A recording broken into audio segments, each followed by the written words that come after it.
Madam Khaleda Zia এটাকে ভীষণ পছন্দ করতেন এবং উনি নিজের মুখে বলছে যে একমাত্র রানার এই জিসাস এটা সবচেয়ে বেশি আলোড়িত এবং সবচেয়ে বেশি কাজ করছে, যেটা জাসাসও করে নাই, উনি নিজের বা মুখে বলছে। ইনশাল্লাহ। আচ্ছা, এখানে আমি আমাদের সভানেত্রীর কাছে একটাই অনুরোধ করব, এবার যেসব কার্যকলাপ গুলো করছে সেগুলো নিয়ে আমরা সমালোচনা করব না, তবে আমরা একটা কিছু করব, যেটা করব এমন ভাবে করব আমাদের বাংলাদেশ জাতীয়তাবাদী দলের সকল নেতৃত্ব দেখে যেন আমাদেরকে সাধুবাদ জানায়। সেটা হচ্ছে যে সংগঠন সম্পূর্ণ আকারে এই গঠনতন্ত্র মোতাবেক আমরা চালাবো। বিভাগে বিভাগে বিশেষ করে 8টা বিভাগ আছে, বিভাগে যাদেরকে দায়িত্ব দিবেন ওই বিভাগ থেকে যে লোকে যাক কোনো সমস্যা নাই, ওই সাংগঠনিকের মাধ্যমে পরিচালনা করাবেন, তাহলে সংগঠনটা শক্ত থাকবে। ওদেরকে সাংগঠনিক সভাতে যিনি থাকবে উনি মূল্যায়ন করবে, আবার ওনাকে ওরা মূল্যায়ন করবে। এভাবে একটা সিস্টেম করে যখন আমরা কাজ করে যাব তখন আমাদের সংগঠনটা শক্ত হবে। হ্যাঁ, তো এই জিনিসটা আমার, এই কথাটা আমার দাবি থাকবে। যেমন আমার এই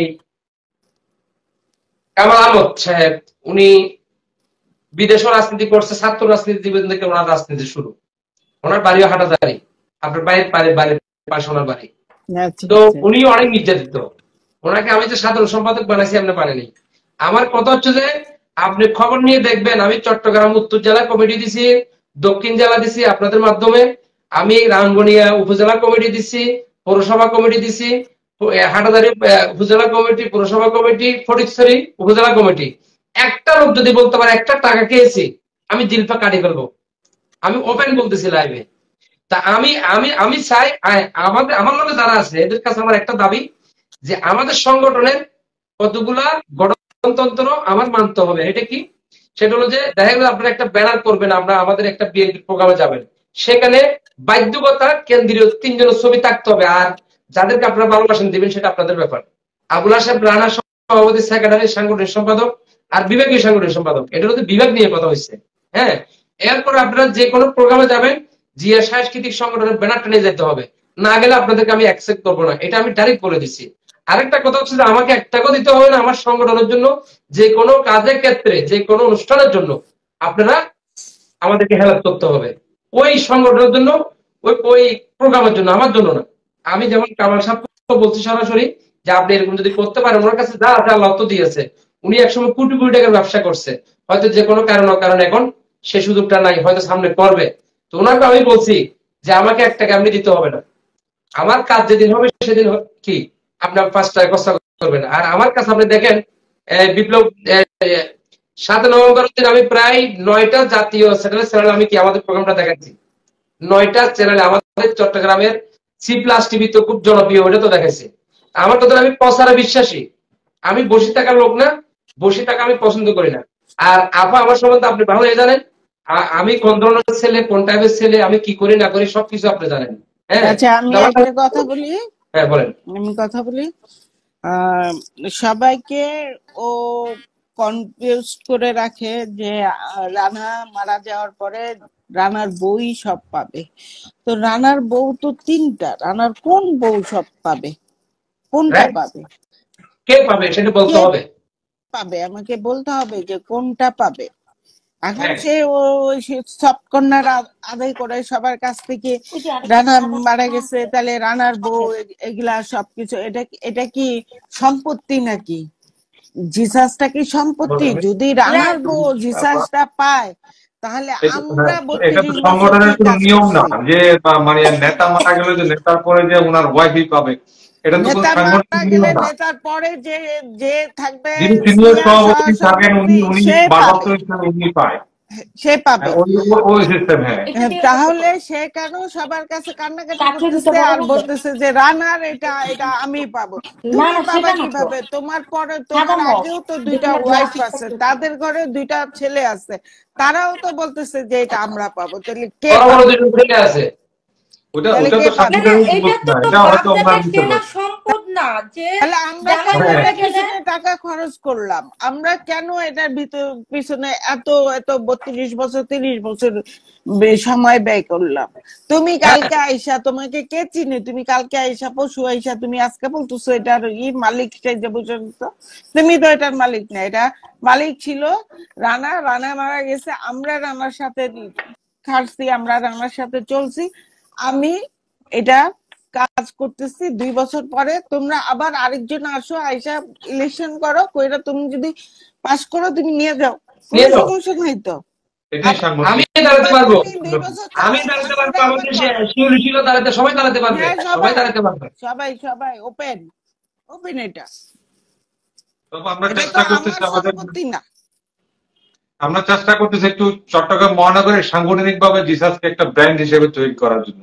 একটু আমাদের দিকে একটু খেয়াল করবেন। রানা ভাই মারা গেছে, রানা ভাইয়ের এই জিনিসটা ম্যাডাম খালেদা জিয়া 3 বারের ডেমোক্রেসি মাদার খালেদা জিয়া এটাকে ভীষণ পছন্দ করতেন এবং উনি নিজের মুখে বলছে যে একমাত্র রানার এই জিসাস এটা সবচেয়ে বেশি আলোড়িত এবং সবচেয়ে বেশি কাজ করছে, যেটা জাসাসও করে নাই, উনি নিজের মুখে বলছে। ইনশাআল্লাহ আমরা তাহলে সবাই যদি আন্তরিক করি ইনশাআল্লাহ আবার হয়তো জিনিসটাকে আমরা সবাই মিলে কেন ওই জায়গাটা ধরে রাখতে পারবো না? অবশ্যই পারবো ইনশাআল্লাহ।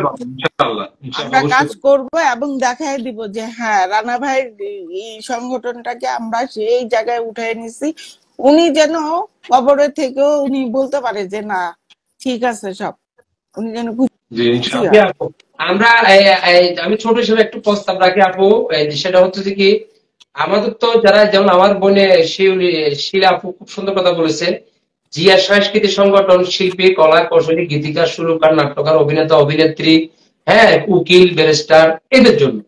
হ্যাঁ, এর বাহিরে যারা বাংলাদেশ জাতীয়তাবাদী দলকে ভালোবাসে, যারা বাংলাদেশ জাতীয়তাবাদী দলের ত্যাগী নেতারা, তারা আসবে আমাদের কাছে, আমাদের সাথে, আমাদের সংগঠন। হ্যাঁ, তাইলে এখন এই যে ইবা যে কাজগুলি করছে, এই কাজগুলি আমরা বদনামের দিকে যাচ্ছি না। আমার কথা হচ্ছে কি, ও প্রথমে আবুল হাশেম রানা সাহেব যখন ইন্তেকাল করেছে তখনও কান্নাকাটি করেছে, তখন আপনি ওনাকে সুযোগ দিচ্ছেন, এরপরও আবার সুযোগ দিলেন তাকে সভাপতি হওয়ার জন্য, 2টা বছর সভাপতি ছিল, আবারও সে আরো 2 বছর খেয়ে নিল আমরা এদিক সেদিক করে, এখনো সে আবার আমরা যখন এই কাউন্সিল ডাকছি আবারও বলতে চায় সে সভাপতি হবে, এগুলো তো হয় না। তারপরে সে কিভাবে করবে? সে তো আরেকটা বিয়ে করছে, ম্যারিড পারসন হয়েছে, আরেকজনেরই বলতে পারে যে এটা আমার হাজবেন্ড ছিল। এখন সম্পদ না, এটা কি জামায়াত-দিনের সম্পদ যে স্বামী মারা যাওয়ার পর আমি বিয়ে নিয়েছি আমার জামাই সম্পদ পাবো এটা নিয়ে আসবো? এটা তার সম্পদ না, এটা তো সম্পদ না। যাই হোক, এখন আপনি এবং আমাদের হেলাল ভাই, কবির ভাই, আমার বোন শিউলি আপু, আমরা সবাই মিলে, আমরা যারা আছি, আমরা সবতম কাজ করব। আর একটু দয়া করে অনুরোধ করব, আমাদের চট্টগ্রামে একটা সমস্যা চলতেছে, সেই বিষয়টা আপনাকে একটু শেয়ার করি। জিয়া সাংস্কৃতিক সংগঠনের বয়স 32 বছর পার হয়ে গেছে। আবুল হাশেম রানা সাহেবকে কারা কারা মূল্যায়ন করেছে সে সাক্ষী আপনি আছেন। আমাদের দেশনেত্রী বেগম খালেদা জিয়া এই সংগঠনকে স্বীকৃতি দিয়েছে, আমাদের দেশ নায়ক তারেক রহমান এই সংগঠনকে স্বীকৃতি দিয়েছে, আমাদের বিএনপির মহাসচিবও কি স্বীকৃতি, এভাবে আমাদের স্থায়ী কমিটির সদস্য সহ তৃণমূল পর্যায়ে সকল নেতা কর্মীরা আমাদেরকে স্বীকৃতি দিয়েছে। কিন্তু কিছুদিন আগে একটা ঘটনা ঘটছে, যখন আমাদেরকে আপনারা 11 জন বিশিষ্ট কমিটি, আংশিক কমিটি ঘোষণা করছেন, আমরা 1200 টাকা দামের একটা ফুল নিয়ে চট্টগ্রাম মহানগর কার্যালয়ে যাই, আমাদের চট্টগ্রাম মহানগরের সম্মানিত বর্তমান আহ্বায়ক এরশাদুল্লাহ ভাইকে দেওয়ার জন্য। ওইখানে আসলে আমি এরশাদুল্লাহ ভাই দোষামি দিব না, ওখানে জাহাজের যে কোনো একজন ব্যক্তি গিয়ে প্যাচ লাগাইছে, এটা কোনো সংগঠন না, এই সেই বললা আমাদের থেকে ফুলটা নিল না। তো ওখানে আমার লোকে যারা ছিল তারা একটু মনে কষ্ট আনছে, কথা বুঝেন নাই? এখন আপনি একটু কষ্ট করে আমাদের কেন্দ্রীয় কমিটির নেতৃত্ব যারা তাদের সাথে যোগাযোগ করবেন, যোগাযোগ করার পরে কেন্দ্রের যে প্রোগ্রামটা আপনারা করবেন, কিভাবে করবেন এটা আলোচনার মাধ্যমে ইনশাআল্লাহ আমরা কেন্দ্রে এমন একটা প্রোগ্রাম করবেন যে প্রোগ্রাম দিয়ে আমরা অন্তত বিশাল কিছু করতে পারি। আপু আমার কথা যদি একমত হন অবশ্যই আমাকে বলবেন। আরেকটা কথা হচ্ছে যে কি, শিল্পী, কলা কৌশলী, সাহিত্য, এদেরকে আমরা অ্যাড করতে হবে। আমাকে ওই যে বললাম সংগঠনের বাইরে যারা দেখা গেল যে বাংলাদেশ জাতীয়তাবাদী দলের পরিবারকে ভালোবাসে, এই লোকগুলোকে আমরা অ্যাড করবো। মানে আমার এই কথাগুলোর সাথে আপনারা একমত আছেন কিনা একটু বলুন। অবশ্যই আমরা সামনে কয়েকদিনের মধ্যে, ডিসেম্বরের মধ্যে আমরা বড় একটা প্রোগ্রাম করব। ওই প্রোগ্রামে সবাইকে, সব জেলা বিভাগ ভিত্তিক সবাইকে দাওয়াত দিব। এই দাওয়াতে আমরা সবকিছু বলে দিব, জানাই দিব।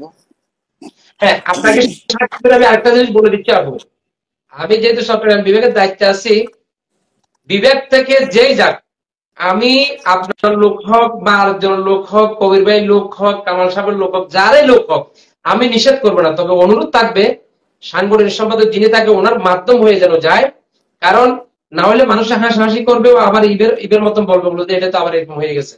আমি বাধা দিব না, আমি আজকে ওয়াদা করতেছি আপনার সাথে, আমি কারোর জন্য কোনো জায়গায় বাধা দিব না।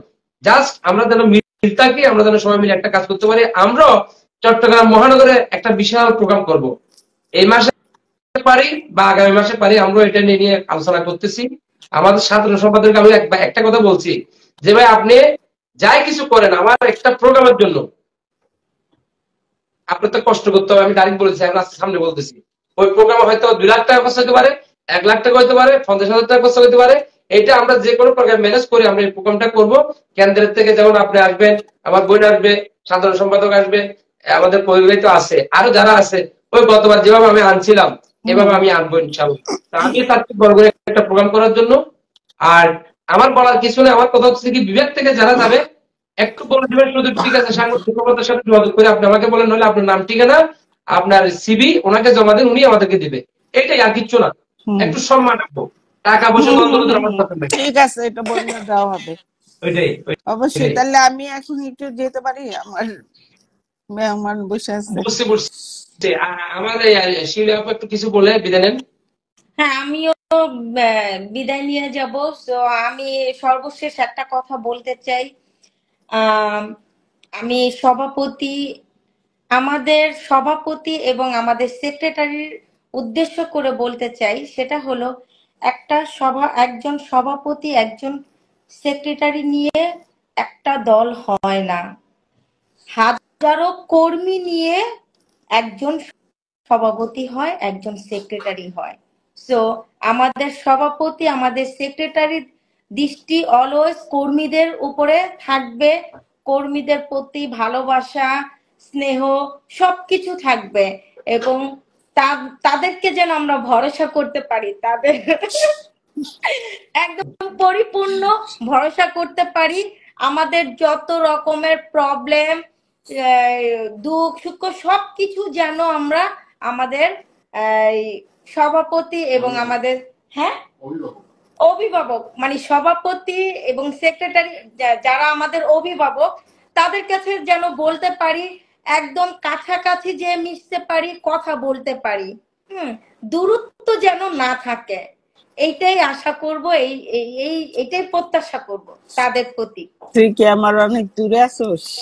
দূরে নাই, মানে কাছে। আমি আমার কথা বলি নাই, আমি সকল জিসাসের কর্মীদের পক্ষ নিয়ে, সবাই আমার কাছে, অনেক কাছে, অনেক কাছে সবাই। হ্যাঁ, জিসাসের সকল কর্মীদের হয়ে আমি শিউলি শিলা বললাম আর কি, যে আমরা কর্মী, তোমরা আমাদেরকে ভালোবাসা দিবা, তো আমরা ভালোবাসা পেয়ে তোমাদেরকে এগিয়ে নিয়ে যাব। অসংখ্য ধন্যবাদ আমাদের কেন্দ্রীয় সভানেত্রীকে, কেন্দ্রীয় যুগ্ম সম্পাদিকাকে আমাদেরকে সময় দেওয়ার